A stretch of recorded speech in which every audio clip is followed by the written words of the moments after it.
Building Men is brought to you by Finish the Race Apparel, FTRapparel.com, the creators of all things building men, and by Become Stronger Industries, become-stronger.com, the creators of handmade steel maces, hammers, and other badass equipment. So some of those key elements allowed me to emulate different characteristics from both fictional and non-fictional characters that exist in order to create the man I wanted to be.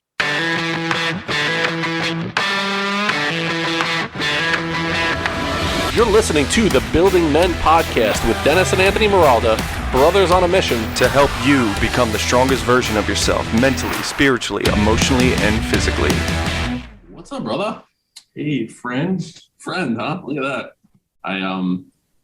I'm interested to see your take on this. We are in this studio today. The setup is a little bit different. We actually had a photographer come into the studio today and take pictures and videos of us for our big event, the Hero's Journey, that's coming up at the end of April, beginning of May. So what's your initial take on that process that we just went through? What, getting pictures? Yeah. Well, I'm a former model, so that was pretty easy for me to get right into character there. To the new listeners of Building Men, talk to us really quickly about that modeling experience, if you wouldn't mind. I got asked to be a model for a wedding magazine, or it was like a blog or something that they were doing. I didn't know what the hell I was walking into, and the only thing that they said, they needed someone who was over 6'2" with blue eyes, and they needed to be able to put their hair into a man bun. And I'm like, all right, I guess I'm growing my hair out. And it was like $100 or something. I was like, I don't care. You can pay me nothing. I want to take pictures of me. Cool. And it ended up being on an alpaca farm. And so part of it was I had to learn how to walk and deal with alpacas, which I didn't even know they were a thing in New Jersey until we found the one alpaca farm that was there. And yeah, it was great. I got to wear suspenders and hold an alpaca and get married to a girl that I met 2 minutes before. And didn't she go on a date or two? Yeah, she was good looking. She was. Yeah. She was a good time. So this was your second experience in a photo shoot. And we had, let's give a plug to Erin Finlayson in the studio, who took pictures of us for this Hero's Journey retreat that we're going on. We needed some still shots, and it was just awkward. She's like, okay, look natural when you're talking to each other. And that's all we do, is talk to one another. But once we were told that we needed to talk to one another, then it became this awkward experience. I was trying to figure out how my face looked. Do I smile now? Where do I look when I'm doing this? I wasn't listening to a word you said either. I was just like, should I nod? I should nod now. Yeah, nod, pretend like, and I put my hat on. My hair was so jacked up. I lost a bet to my son, and my daughter shaved a mohawk into my hair in a really precarious way. It was all jacked up. And so my hair is almost bald right now. And doing this photo shoot, it was a rough one for me. So I grew the beard out longer, so this way you didn't look at the head as much. Your hair didn't look, you're acting like it looks that like ridiculous, but it really does. I mean, compared to my cut. Right, compared to your hair, right. Yeah, so I get it. I get why you feel insecure about that. Yeah, it was. I had more the alpaca head looking thing going. Exactly. That's why I'm so comfortable next to you right now. I love you, brother. All right, so we're going to bring on our guest right now, and before we bring him on, our guest AJ Donaldson. I met AJ in September timeframe through Mark Wiener and Mikey Fallon, the MAP project. It was this connection that we had. They were doing a big event for the EPIC Foundation in Bimini in the Bahamas. And it was a crazy experience just to be able to go down there to interview AJ. So this will be take 3 with our interview. I interviewed AJ live on stage in Bimini, which was such a cool event. And since then, he and I have gotten close. We've gotten to know each other over the past few months. And so now this is the first time he's actually, quote unquote, officially on the podcast, but I feel like the audience knows him already, even though they don't, this will be the first time that they're meeting him. He also was a part of the Pillars of Masculinity event, where he talked about giving back, doing something to give back. So if you watch that event, or if you saw it on YouTube, you will know AJ Donaldson, the founder of the EPIC Foundation, experienced professionals impacting communities, former fullback on Miami Hurricanes, number 49, close friend of mine. Welcome to the show, AJ Donaldson. What's up, fellas? How you doing? Good, my man. Good, my man. So yeah, it's good to see you. I'm glad you're here. I'm really glad we were able to make this work. I felt bad. I introduced you to several other guys. You were introduced to Angelo Cisco and Austin Linney and Ian Lobos, guys that we have had on the podcast ourselves, been on their podcast. Yet we jacked up the audio the first time, so we haven't had you on. So I feel bad. I'm glad you're here today. Listen, man, we've had so many shared experiences together, bro. Like, you are another brother of mine, and I appreciate you. I see you growing out that mountain man beard of yours there, bro. I see you, man. Like, I miss your face. And I see you're formerly known as model brother in the house too, man. Good to see you too, brother. How you doing? I'm doing great, man. Good to be with you. So yeah, I love the whole alpaca background. That's hilarious. You can look it up. If you type my name on Google, you can see me with an alpaca. It's actually a good time. and then you have to pay extra money to see the other shit. The other ones, right? Yeah, that's illegal in many states. Right, the other stuff. You're still making money. Explicit footage. Yeah. So AJ, for the sake of the Building Men audience, I would love to take you for you to walk us back through your origin story.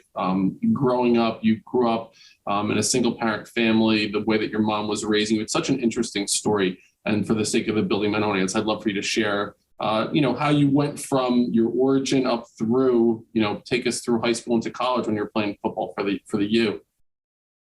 Yeah, man, absolutely. I appreciate that very much. It means a lot to me to be able to even share and going way, way back, not to date myself, but, growing up here in sunny South Florida, though today is not so sunny South Florida, it looks like Seattle weather today. But I grew up down here in a low income population called Opelika. So for those people who are familiar with South Florida, you will know very well that the Opelika area tends to be more low, semi-moderate income homes. There used to be commercials back in the day, how close Opelika and Hialeah is. There was these flea market, swap shop commercials, Opelika, Hialeah. So just a lot of synergy when it comes to the Black American community and the Hispanic community down here, Hialeah. A lot of people will joke about, no matter if a hurricane blows through South Florida and turns all the lights off, Hialeah will always have its electricity, right? Opelika is the same way. If we got to run all of our car batteries in series, we gonna have lights. So resourceful is just something that has always been there. I am a Jamaican American, so I am born and raised here in South Florida, but by way of Jamaica, my mother, a hardcore, very disciplined Jamaican woman who came out of Jamaica, came here to the States, met the gentleman who ended up fathering me in that respect. Unfortunately, that relationship did not work out. And she made a very conscious decision that she didn't want him to be a part of the raising, and as well as he most likely didn't want to be a part of having to assume those responsibilities as a father. So she decided, I'm gonna do it on my own. I don't need you. And to this day, I respect her for making that decision, for taking that on herself. And all the things that she did to sacrifice for me, some of the surprising notions now. I've got my own sons, right? Not to fast forward, I'll go back. I got my own sons and I'll take them down to Opelika, to the home that I was raised in, and come to find out that she bought it for $50,000 back in 1985, $50,000 for a home. So that, just to kind of think about what a house like that would look like, but she made it home, right? She made it beautiful. She made sure that I was constantly doing chores and keeping it clean. Once again, another discipline. The word and the phrase and the concept of discipline is very key to my upbringing.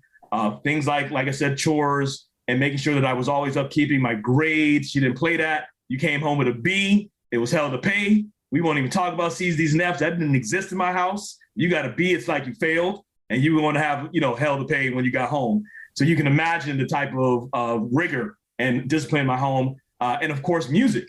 My mother is a musician. She's an opera singer. She is a classical pianist. Hella skilled in that, blows people away, plays throughout South Florida, around the US. She's played in before. So she raised me playing the piano at an early age as well. I say and I share all that because those disciplines is what allowed me to be exposed to different communities, to be exposed to different lifestyles, because coming up in that house, not even realizing that it was technically impoverished or poor, right? Or low income in that aspect. I didn't recognize that. I didn't recognize the loss of a father till much later in my life because of the fact that the discipline, the love, there was no loss. My mom jokes all the time when Father's Days come around, she's like, where's my card at, right? And so she assumes that responsibility. And it wasn't until much later in life where, you start to check girls and you don't want to necessarily bring that home to mom and talk to mom about those things, that I would seek out advice, or, you kind of lean on your friends in the neighborhood, not necessarily the best advice, right, that you should be taking. So as I got older, I had a chance to go to a private school called Day Christian School.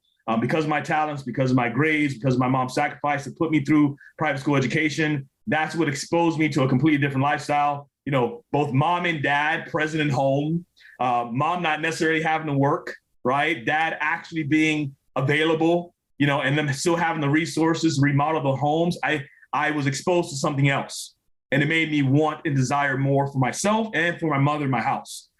So having the opportunity to get a scholarship, and though, I did play ball. I played football at the University of Miami, but that's not my claim to fame. I tell people all the time, I actually earned a full academic scholarship to the U. And there's a very interesting story behind that and how I was recruited technically. And the Canes, right? We just celebrated 20 years to our 2001 championship not too long ago during the season. And the Canes were able to have an athlete who also had a scholarship academically. So they had an opportunity to have their cake and ate it. And there's a lot that I can unpack from that whole situation, but it really is that whole origin story is really a part of what drives me and what I do day to day now through the EPIC Foundation.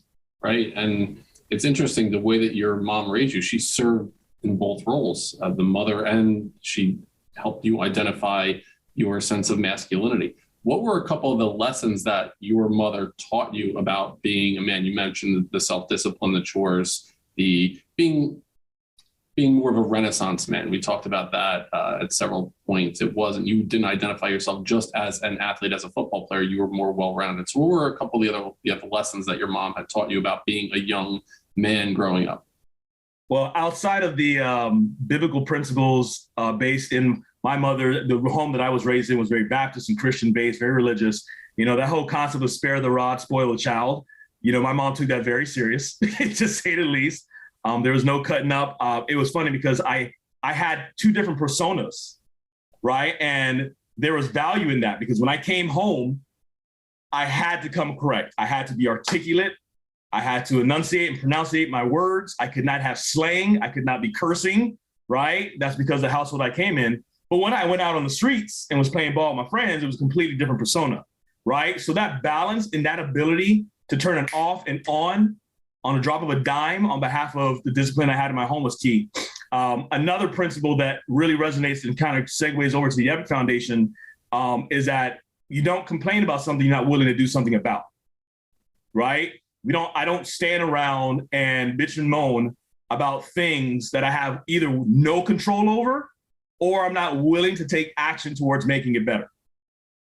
That's another profound principle that came up that, my mother raised me up on. And then, as you alluded to the Renaissance aspect and being more well-rounded, my mom was very adamant about being able to provide for yourself. She was an entrepreneur. She had a music business.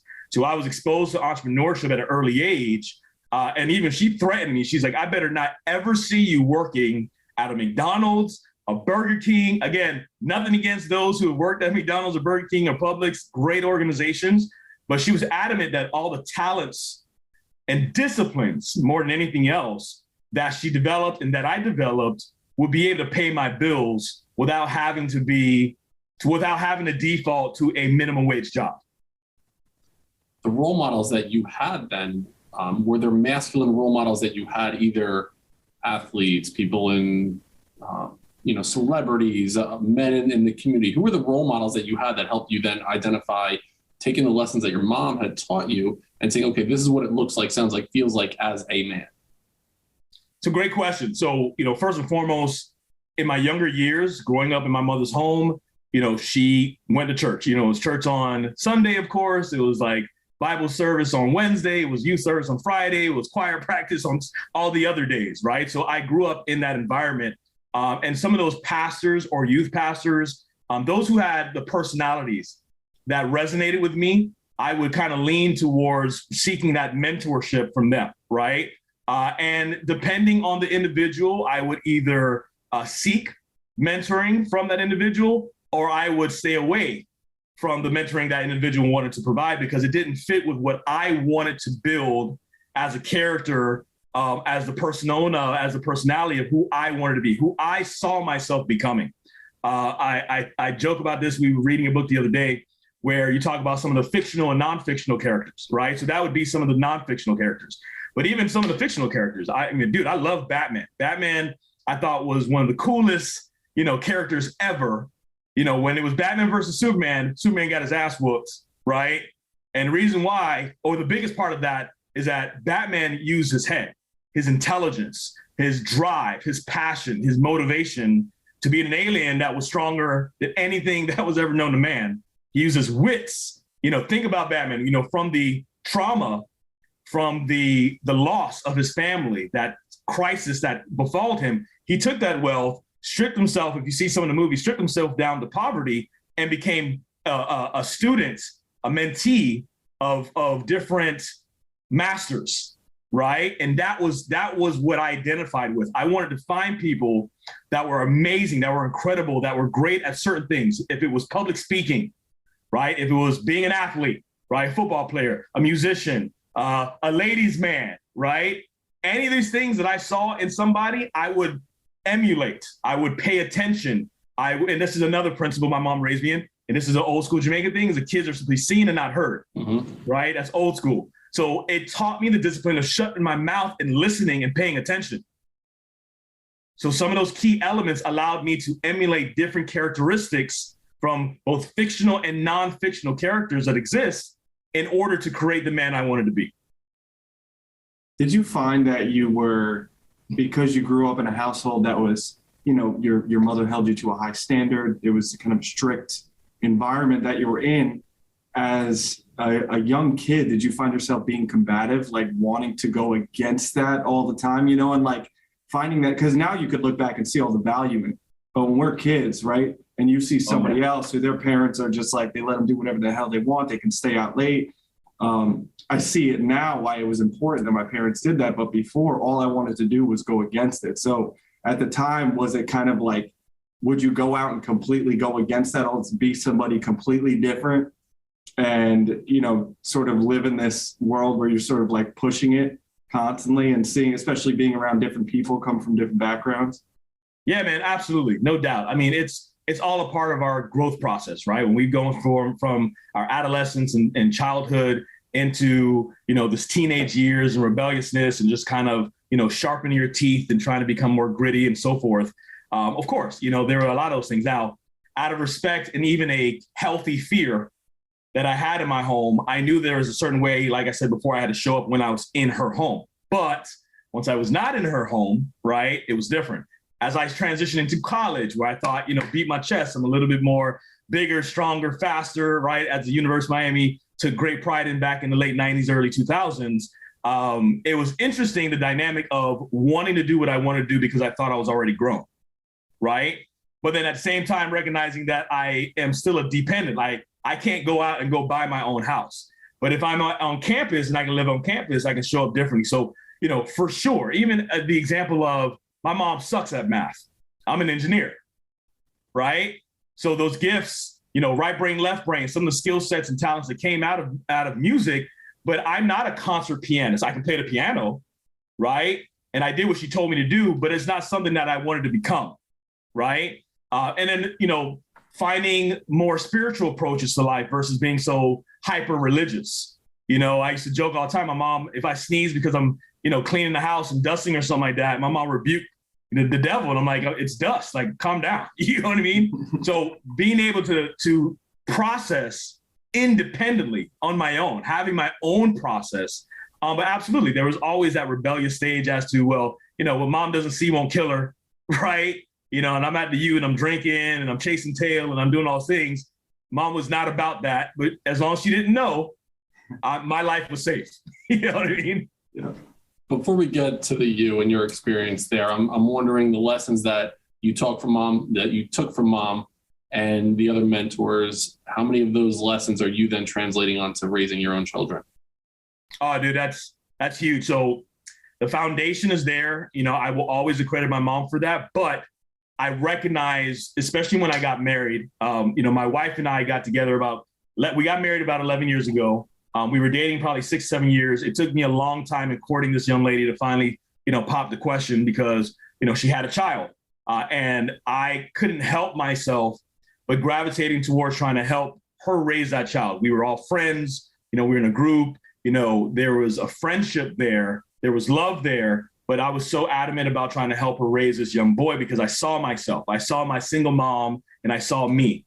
And I talk about it sometimes when at 13 years old, when my mom remarried and it was a stepfather who we had a horrible relationship with, I remember being 13, 14 years old and imagining myself at 33 years old coming back and kind of saving myself. So, that imagination when I reached my 30s, became a reality where I had an opportunity to kind of help a young man that's being raised by a single mom in her own way. But obviously there's always going to be a deficit because the need of a father, the father figure, the aspect of father, it is absolutely necessary. So now that I'm a man and I am looking to be a father, it really allowed me to take a lot of that foundational stuff, but take it to the next level. And I sought, once again, mentors. I have a gentleman by the name of David Jamion, an amazing individual who raised 3 powerful young men, just doing great things.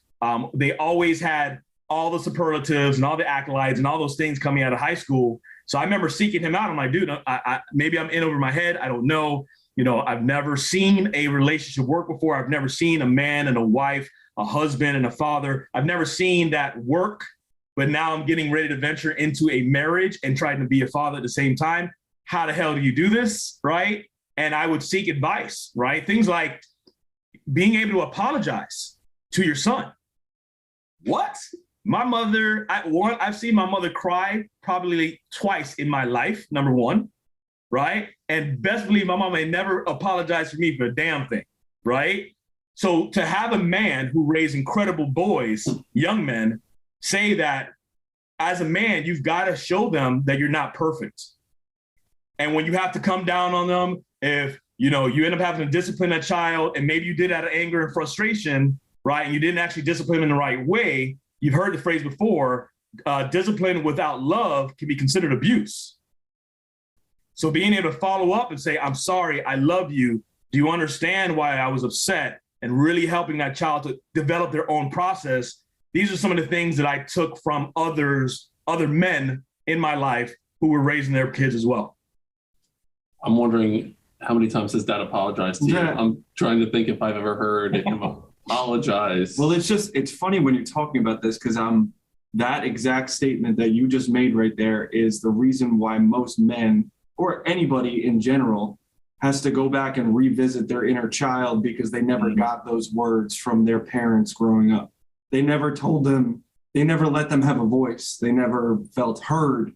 And so now it's resonating with them as an adult because no one ever said, I love you and I hear you and I understand you. And so you're sitting there thinking, my voice doesn't matter. Yep. I'm not heard. Nobody cares about me. Absolutely. And AJ, I didn't think we're going to go down this direction, but I want to explore it. Never talked about this on the podcast before, so we'll go down some uncharted territory here. As we're down in Bimini together, I met your wife, Jade. She's an unbelievable human being, a badass athlete herself. And Julie, my girlfriend, was down there, and Julie and Jade hit it off right away. And again, I wasn't thinking I would go down this direction, but being in a relationship with a woman who's divorced herself, who has 2 sons who are 17 and 18 years old, my role, dating her, there's a lot of situations where I'm on the fence whether or not I should step in and offer a piece of advice to them or hang back. I'm not their father, right? We've been dating for 1.5 years now or so. And there are a lot of times where I want to be like, hey, did you ever think about this? Or why not do this? So I'm always in that middle ground of uncertainty, whether or not I don't want to overstep. I want to be very respectful, but also there are a lot of opportunities for pieces of advice that I know would benefit each one of them as they're going through this, transition from high school and beyond. So what advice would you give to me is what I'm asking as I'm trying to navigate this situation right now? Dude, I appreciate that very much. An opportunity, even asking that question, that says a lot about you and your character. And in your position of dating an incredible woman like Julie, we hit it off. Dating her, really, really hit it off. But I was just in awe of how she shows up and how present she is and her emotions and those around her. It was just incredible to see her navigate through the crowd and the people that were there and even helping us. She had no reason to. There was, she wasn't a part of the committee or a gala committee, anything like that, but she was just so adamant about supporting us in our event and supporting you. And it was just incredible to see you guys interact as well. Julie, shout out to her, just big up to Julie. If I had to be completely transparent, the difference right there, because you said you guys have been dating for about a year and a half and her sons are 17 and 18 years old. As her brother Anthony was just sharing, that rebellious stage, they're right there, right? I would assume they're at that 16, 17, 18. I got this, on top of the fact that mom is now dating this dude, screw him or otherwise. Maybe they, show up respectfully, but what they may be dealing with and trying to process in and of themselves, right? Dating girls and now having to think of their mom as somebody dating. I don't even want to be thinking about that. So I just shut it down and shut you out. They may not be open to that, right? And Anthony articulated it very well, and you've heard this, where the basic human needs to be seen, heard, and understood, right? So being able to have an opportunity to develop a relationship with them individually, independent to Julie, behind scenes, and giving them a voice, allowing them to be heard, almost feeling like you're on their side because you can get what it is to be, the son of a strong and beautiful mother who is desirable to other men and so forth, not approaching it from that standpoint at all, but being able to just see where they're at, like meet them where they are. Where are they right now? Because I may not want any advice from you, dude. Right. But, but if you want to go to a Heat game, or for us down here at Heat game, a basketball game or something that I think is cool and I want to, ride along and kind of hang out with you, there may be an opportunity to develop a relationship and allow them to feel more comfortable to have a voice, and just being able to shut your mouth and listen, right? And asking more questions from them and getting them to open up more. I think that's the best approach, is really just allowing them to be seen, heard, and understood. I appreciate that. And it's interesting, the dynamic for the Pillars of Masculinity, the event that we did, a lot of it came from a conversation I had with Julie's son, Liam, in the kitchen right around Thanksgiving with Ben, Dante, Nate, and Colin. And we were shooting the shit around what are their fears right now? What are things that they're worried about? What are things? And they started to talk about the pressures that they're feeling around. Amazing. Around college. Like, everyone's like, where are you going to college? What are you going to major in? They're like, I need to be me. I'm 17, 18 years old right now. There's a lot of shit that we're dealing with.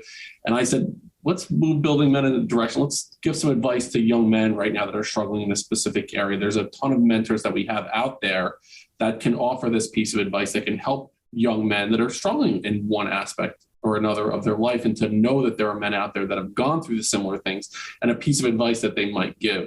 And so now I'll segue, AJ, into, I don't want to miss the opportunity to dive into your experience at the U, because you played for 3 years. Go ahead. I'm sorry. You wanted to say something there. Yeah, not to interrupt. I wanted, before we move past the Suns, I think it was incredible that during the holiday season that you were in a group of other men, right? All chilling, all talking, all interacting, where they don't have to hear it from you because you're in a very precarious and very sensitive position with their mother.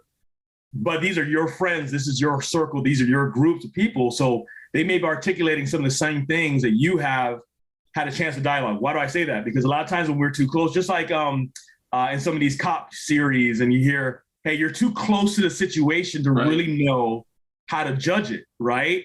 So you got to you got to sit the sideline. You can't do nothing. And it sucks because you want to let me in, coach, put me in, coach. I got so much to share. But being able to step back and step out of the way and let some of these other cats, getting them exposed to other men who think and would share very similar to you, that's mentoring. Like, that's such a dynamic impact. That's such a dynamic place to be in, especially during that specific season of that 15 to 22, before they realize, holy crap, what my mom and my dad and what my people were telling me makes sense. And we're all like, and you guys tell me, correct me if I'm wrong, this has happened to you. I think it's happened to most young men, where it gets to that point where you have that epiphany and that, like, you're calling your mom and dad and you're just like, oh my God, like, thank you for everything you did. Thank you for everything you said. I know I was an asshole. My bad. Right. And thank you. Yeah, absolutely. You're talking about the Donnie Brasco, right? Donnie Brasco. Like, you're too close to the situation. You're like, you get too deep into it. AJ, I'd love to hear about your experience at the U, your experience at playing football at a high level at a prestigious Division I school. You mentioned you went there on an academic scholarship. So there's the pride associated with that. Talk to us quickly about your experience at the U. Like, what was a life lesson that you learned playing football there? Wow. So, and I appreciate you asking that question because there's so much to unpack from that experience there. So everything you've heard about my background, you know, being a 4.0, 1400 SAT score kid out of the hood, when we really think about processes and industries, when we think about business modeling, right, we overlook the fact that the school system, the education system is an industry. And it's something that people do not think about very often. We've over-romanticized the fact that they have a sales funnel, right? There's a whole approach regarding their marketing. So imagine growing up in Opelika, right, South Florida, you see Ray Lewis on the screen every day, knocking people's heads off, right? I got a lot of my own self-fulfillment and therapy even on the football field. You know, by way of Jamaica, being here, soccer, it's the other football we play, right? But I was too rough. I had too much anger that I would pour out on the field. So they were like, you need to play the other football, put a helmet on me, point and shoot, and I'm knocking people out. So emulating a gun, at that point, Ray Lewis was a fictional character because there was no axes. I don't know this dude. You just see him on TV. You're just some character on the screen.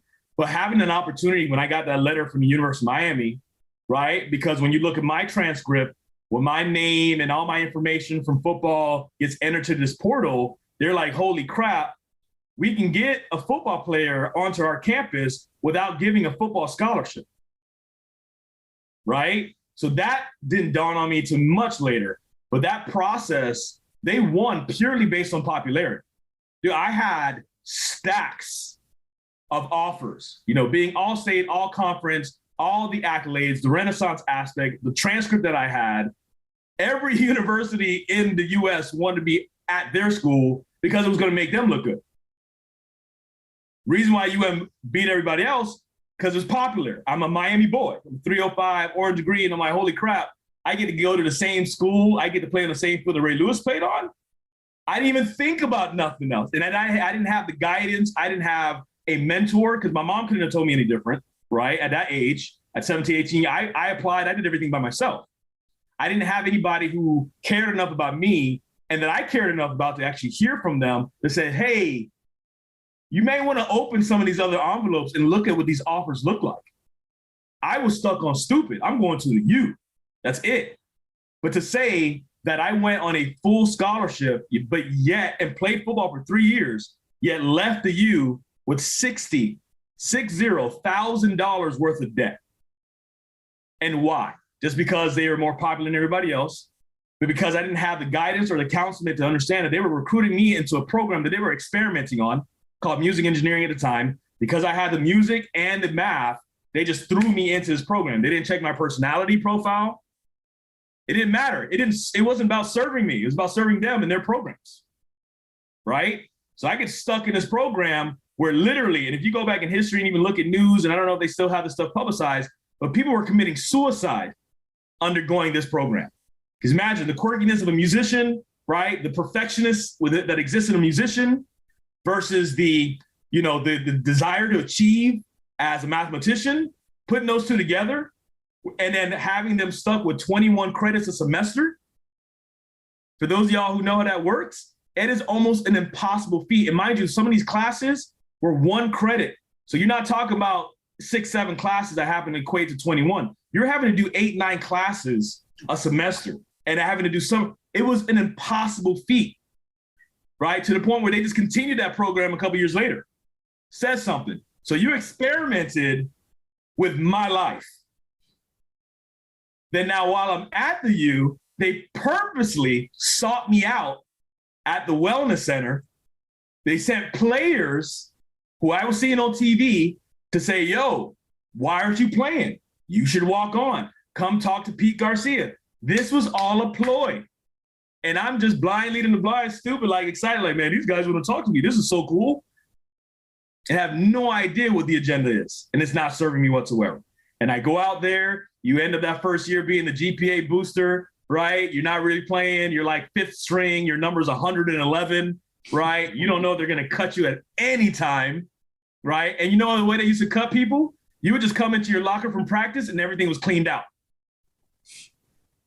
Brutal, right? And it wasn't because of 30 walk-ons that happened to be on a team, and every year they would keep 5. So 25 kids get their hearts broken. And now, mind you, as men, we're tough. I put a step up her chin, you know what I mean? Step up her lip, no big deal. Bro, these guys are broken, they're upset, right? They have nobody to turn to a lot of times. When it comes to now, their heart is being broken. I'm at the University of Miami. I think I have a chance. I come in and I get blindsided. There was this one day that I walked in, my locker was cleaned out, but to come to find out, they stuck all of it in number 49. So imagine how elated I am that day that I get moved up to a traveling position, right? With the chance of becoming a starter next year. I get a bag, and I got to share this. I get a bag, what they call the travel bag, a bag that I still have to this day. A travel bag that has all types of free stuff, warm-ups that I'd never seen before as a walk-on, all types of sneakers and cool stuff. And I'm like, man, I'm going home. I done came up. Remember what my background is. No one gives me anything for free. I done came up, not even recognizing that I earned this because of blood, sweat, and tears that I put on that field. To then later on, a crazy part of that story is come to find out that one of the warm-ups they put in the bag was placed there incorrectly. It was not a player's warm-up. It was a coach's warm-up. But because we live in South Florida, I don't wear it very often until we were playing at the Gator Bowl up in Gainesville, and it's cold. It's a little chilly for us, cold. Sorry, guys, right? 40-something degrees, we're freezing, so we were wearing our warm-ups, and we're busting out the stuff we've never worn, and people were accusing me of stealing it. Now my character's is under question. Again, remember my background. That didn't bode true for me. This started a lot of controversy. It started a lot of issues, even to the point where I reached all the way up to the head coach at that time, right? And we had choice words. And I find myself walking off the football team devastated because I always was taught if you bust your ass and you work really hard, no matter what, you'll always win. And it's not necessarily true because it's not just what you know, it's also who you know. It's interesting. It brings me back to the movie Major League with what's his name? I can't pull it out of my head right now. He was Ricky Vaughn in the movie. Yeah. Sheen.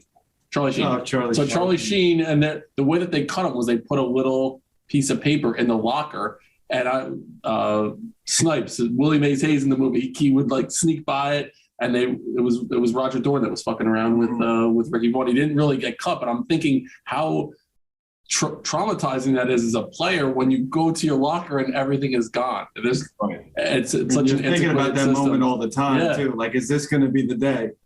Yep. Right. So you have this experience now, and I know it. Seeing that team now, you walk off the team, and then the following year, that team goes on and they win the championship. They win the national championship. So now there's this weight that's laying heavy on your shoulders that, oh my God, what did I do here? I can't believe this just happened. So you must have gone into like a really dark spot at that time in your life. Talk to us a little bit about that spot, and then how did you pull yourself out of that, AJ? Dude, and it's such a profound question to ask at this junction right now, because if I had to describe it as anything, I went into a mild depression, right? And mind you, growing up in the Jamaican household I grew up in, you don't use those words. You don't use those terms. So no one would have defined it as that. No one would have given me any clinical advice. It was just, I didn't do anything. I didn't go to class. I got D, mind you, I was an A student. Now I'm getting D's and I's and letters I didn't even know you could get in school.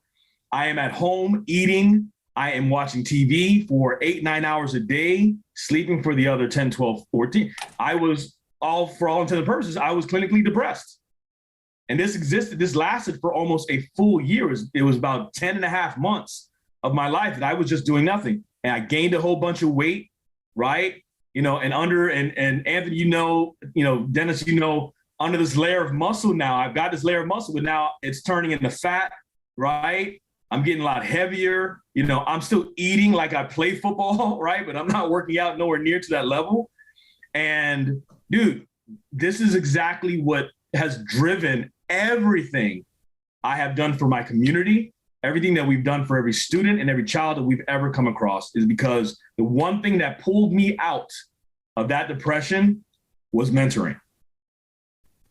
A third party, someone who didn't know me, right? Someone who I did not know, who took the time, sacrificed their time and resources to spend time with me and to pull me up out of this dark place. That's what changed my entire life and outlook to what we as human beings should be doing for one another. Taking that experience, working with mentors, understanding the importance of mentors. There's a lot of young men out there that don't understand the true importance of having someone who's gone through it, who's gone through the muck, who's gone through the shit and been able to pull themselves out and give them a piece of advice or several pieces of advice that will help them along on their journey. They paved the way for them in certain different aspects, and then, you know, turning the keys over and letting them drive at that point. So you're now pulling yourself out of this dark depression. Walk us through now, how did you get from there to where you currently are as the founder of the EPIC Foundation? What you're doing right now, it's such important work. I just want to make sure that everybody in the audience really understands the work that the EPIC Foundation is doing. Absolutely. So the individual that I'm alluding to who really stepped into my life during that season at 20, 21 years old, all the way up through probably my early 30s and even getting married. Dennis, his name will sound very familiar to you, Bishop Dwayne Swilly, the author of those books that I sent you, man. Yes. You know, The Dream Principle, Secrets of a Father, you know, some tremendous insight when it comes to his own life and the way he's shown up in a lot of people's lives, not religiously, not just from a religious standpoint at all, but really from the dynamic of mentoring and being able to spend that time and to invest time and resources in other people's lives that, once again, you're not a real father. This is not a birth or blood relative, right? So it means it digs so much deeper into our needs and desires as human beings to connect. So when he stepped into my life, and again, another, you know, profound speaker, you know, with all types of swag. And I was like, dude, like, man, I need what this guy has. And I emulated, right? A lot of what he did, I took and I made it my own, right? Just like in jazz music, I could hear some of the greats, Duke Ellington, I could hear what he did with a certain lick and say, man, if I can emulate that and then make it my own, now AJ got a sexy sound, right? And people are like, holy crap. That was just me listening to Duke, right? And then turning it into my own. So it's the same thing. I would emulate, I would take a lot of the teachings and a lot of the principles that he was raising his own children with, his own son, and the things that he was pouring into youth and pouring into me specifically. And what a part of the transition is remember, I now am at the University of Miami. I am no longer playing football. I have got all types of horrible grades I need now to make up for, right? And I got on my horse with his motivation, right? With that drive that I had that was triggered again, almost out of a place of anger initially, from that place of I'm now going to prove them wrong, that I can be extremely successful even without football. I never needed football in the first place. I was going to be, for all measures of success to me, without having to be that only route is athletics. And so that picked myself up through that support.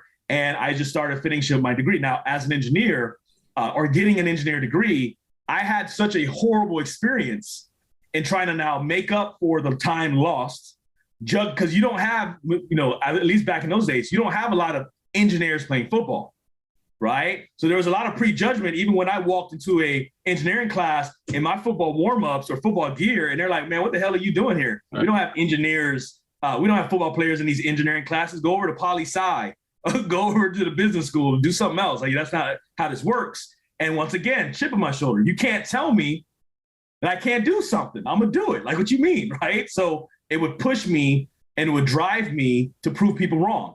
And so I took that same fuel, and as I got to a place of now graduating, right, top of my class, made it all the way back within the top 15% of my graduating class in 2003, but having had to invest that last extra year and a half when all of my scholarships were, you know, used up in 4 years, how you guys know that work. It ends after 4 years. Straight up to every college student that's listening to this, do not forget this. If no one's ever told you this, those scholarships end after 4 years. Don't think they're just going to stay there. I didn't know that. No one shared that with me. I just thought as long as I'm here doing class, it's going to get paid for because I busted my ass before and earned it. So I now had to, in order to finish my degree, I had to take out loans. And when I came out, I was like, I don't want to be an engineer. It was horrible. Those classes sucked. I don't like anything about this. Why was I in this in the first place? All those questions I had to find answers for those questions. And my mentor, Dwayne Swilly, at that point, he said, well, what are you going to do now? Like, what is the next step? You're now getting ready to graduate, right? What now? And he had me write out a list of things I could do because I had a lot of various talents and skills that were developed from home, from my childhood all the way up to this point. I'm like, I could be a musician. I can go out there and be one of those starving artists and go out to LA and try to jam out and figure out what band I'm playing in and, take my thing to the next level and hyper focus on it. I could be an engineer, hated that. I went into interviews throughout the US, Texas Instrument. I even went up to Canada, IBM. When I saw the people that were in those particular positions, I'm like, this don't fit my personality whatsoever, right? And we make a pretty penny, but I would be postal by the next year. You know what I mean? Sitting in those cubicles. So growing and understanding who I am at my core, I started a list, and he asked me a profound question. He said, what would give you the life that you always wanted? What would give you the lifestyle, the time, the magic, the resources you've always wanted? And as I was going through it, my skills in math, that entrepreneurship that I obtained from my mother when exposed, going into business for myself, allowing me to be a master of my own destiny, taking control of it, was the best thing on the list. And it was scary as hell because it didn't have a specific dollar amount at the end of it, but I decided to take a risk on myself. And growing up as frugal as I grew up and saving all the money I saved, I leaned on that money in my savings to start my first company called Donaldson Scholar Mentors, DSM. And that evolved many years later into a $500,000 organization generated annually, where I'm walking away with $150,000 every year for myself, right? Where most of my friends were still paying off their loans and only making 50. I was making 2 to 3 times more than them as an entrepreneur. And it was the best decision I ever made. But in doing that, even in doing that, I was only serving a specific community, people who could afford tutorial services at a $50, $60, $70 rate. As time passed on and a lot of people started to, the reputation started to grow beyond just the referrals that we're getting, and through the referrals we're getting, we started into communities that could not afford it, and it would break our hearts because they couldn't take on the services just because they couldn't afford it. And then it dawned on me, I didn't get into education and supplemental education and tutoring only to support kids from high-income homes. I wanted to help children. I wanted to help the younger me's. So no matter what, Opalaka couldn't afford it, I needed to do something about it. So I took 10%, again, growing up with those principles, which I learned later on in reading, Think and Grow Rich and Poor Dad, Rich Dad, and all those things, that these are actual wealth principles at work, right? That the energy that it generates, that if I can give back 10% of every dollar that I earn, the things it does for society, if you want to call it karma, whatever the case may be, it really finds a very fulfilling place for me to see me thrive. So we always gave, my wife and I got married, we always gave back 10% of our income back to community. And that's what started the whole EPIC Foundation movement, because we started just giving out scholarships left and right. Friends of ours would hear about what we're doing. They thought it was really cool. They started doing the same thing. We started putting all our monies together. And so we got incorporated, started the EPIC Foundation of South Florida, and then the rest is history. With the EPIC Foundation right now, you're working with young men and women in high school, and you're providing scholarships for them, and they could use that scholarship for whatever they choose to. It's not, they don't have to use it for going to a 4-year school or going to a 2-year school or trade school. It can be used for anything at all. So working with that process, talk to us a little bit about the process for young men and women to apply for this scholarship. Great question. Thank you. So first and foremost, our website, epicsouthflorida.org, spelled all the way out, EPIC, South spelled all the way, Florida spelled all the way out. And if I can just pivot here, even though cheap plugs, shout out to our social media, EPIC South Florida on Instagram, EPIC SFL on Facebook. But the reason why I bring that to notion is because I find that we are slowly but surely, not even slowly, it's been happening very rapidly. I find that the EPIC Foundation is already starting to go outside of South Florida, right? We're having many conversations in New Jersey.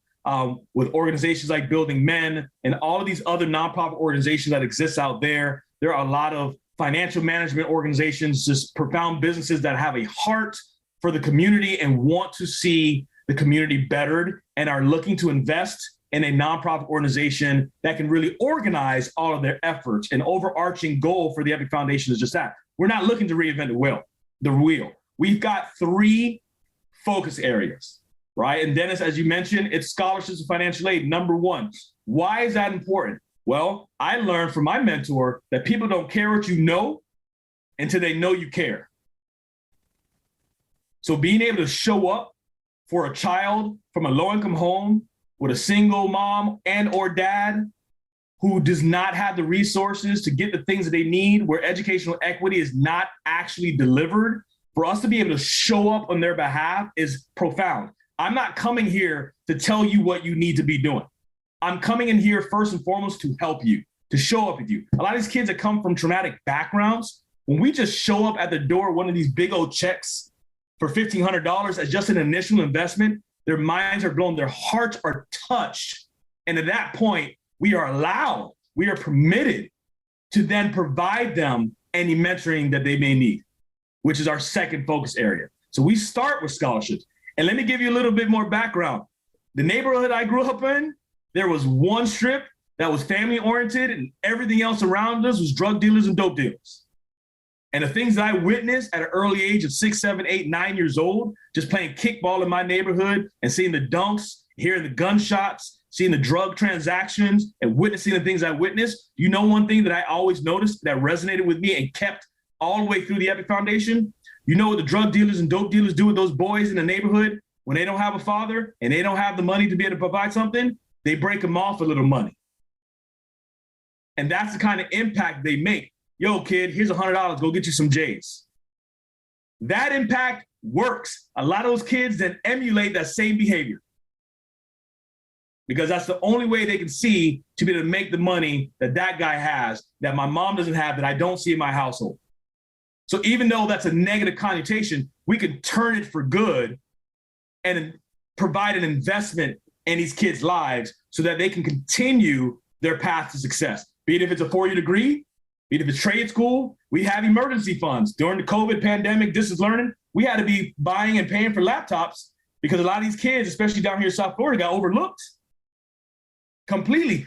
I mean, there's statistical numbers out there that 20% of the student body in Dade County went missing because they couldn't log on. Crazy. So now scholarships evolve organically into mentorship.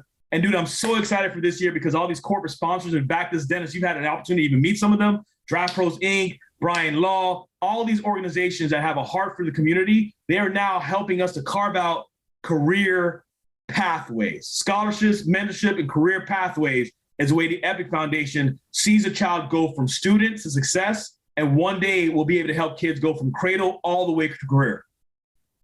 It's tremendous, AJ. Brother, any final questions for AJ? Dude, just what an impact all of this has. Like, it's amazing. Like, it really is. Everything that you've done, everything that you're doing currently. Out of all of your experiences that you've been through, which you've been through a lot and a lot of lessons have been learned, what's one thing that you could tell the Building Men audience that they can do starting today to kind of kickstart their life off, to get on the right path? Man, dude, thank you for that. I mean, and I take this very serious because we know, first and foremost, the audience is listening. You guys have built a tremendous audience behind you, a tremendous following. We are one of them. We are big supporters of Building Men. It is an incredible platform. We know with all the various movements that are going on in the U.S., you know, the Me Too movement, you know, women's rights and liberation, the fact that you guys have created a platform for men to be built stronger and better, to have a voice is incredible. So big shout out to you guys. And the piece of advice I shared via the pillars of masculinity around failure, right? That's one thing. I learned it as an acronym. Free analysis to innovate and learn. So being able to not be afraid of failing is critical. But in addition, if I can kind of give a caveat or in addition to that, when some of the individuals, some of the guests that you guys had, I mean, such a profound moment. And thank you guys for sharing that with us, for taking the time to do that for the community. And so all you guys are out there, please tune in to the Pillars of Masculinity. So, several of the individuals who came in really had everybody just stop and take a breath.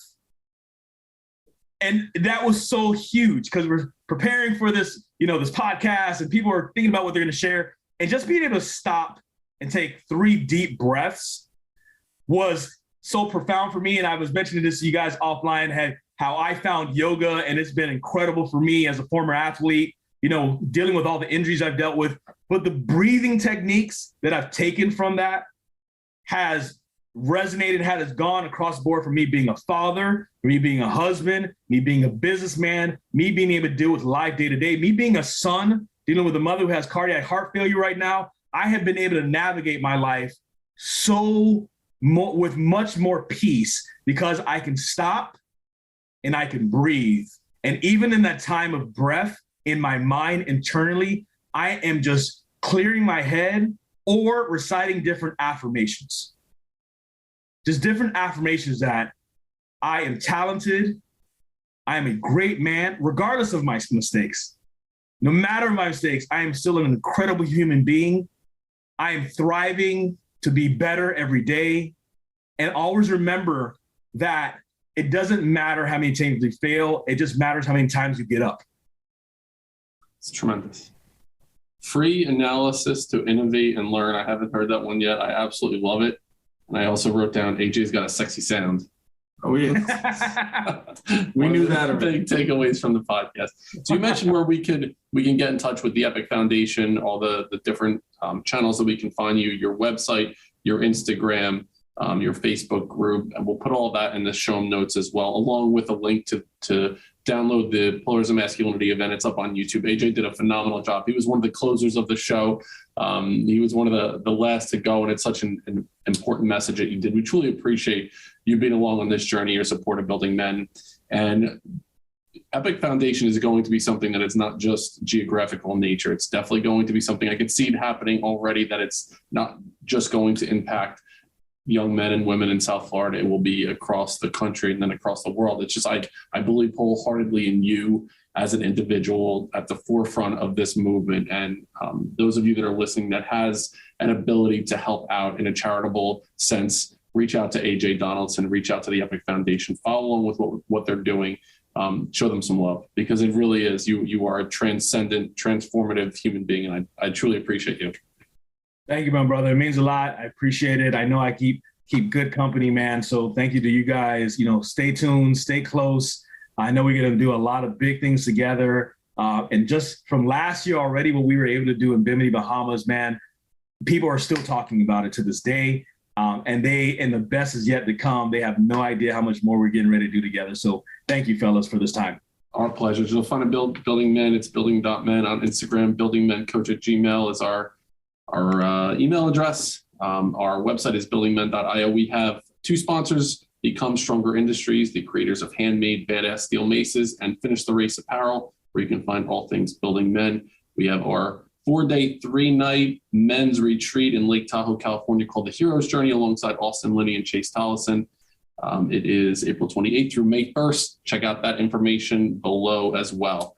Thank you, everyone, for listening. Go a step further than you thought you can go. We'll see you next time on Building Men.